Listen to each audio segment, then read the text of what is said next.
አቀራረብ ያቀረበችልን ያሬዳዊ ዜማውንም ጭምር ጥሩ አድርጋ ነው ያቀረበችልን። አመስግኑላት እግዚአብሔር። የዘመኑ ተግዳሮት ይሄ ወደ ሌላ የሚሄደው ዜማ ሳይሆን ያሬዳዊውን ዜማ ባለቀቀ መልኩ መዝሙር መቅረብ አለበት። ጥሩ አድርጋ ነው ያቀረበችልን። ከዚህ በመቀጠል ግን ሁላችሁም ራሳችሁን አስተናግዱ። ፊት ለፊት ያለው አውደ ምሕረቱን አታጠቡት። ታቦተ ሕጉ የሚቆምበት ነው። አባቶች ካህናትም አረፍ ብለው እንትን የሚሉበት ነው። ስለት ያላችሁ አስገቡ። በኋላ ከመምህሩ በኋላ እመለሳለሁ።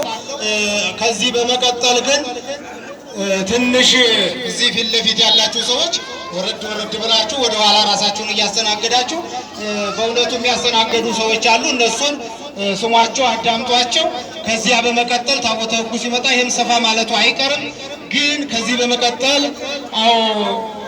ከሁሉም በላይ ወንጌለ መንግስት መሰበክ ስላለበት የእግዚአብሔር ቃል ከሁሉም በላይ ነውና እግዚአብሔር አምላካችን በእውነት ይሄ ልጅ ያደረሳችሁ ለበረከት የእግዚአብሔር ቃል ነው። ሁላችሁም በያላችሁበት ድምጻችሁን አጠር አድርጋችሁ አንድ መዝሙር አንድ ቃለ ወንጌል እያልን እንሄዳለን።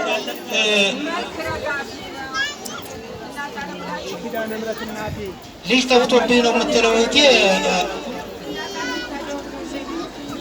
ምሕረተአብ ይባላል።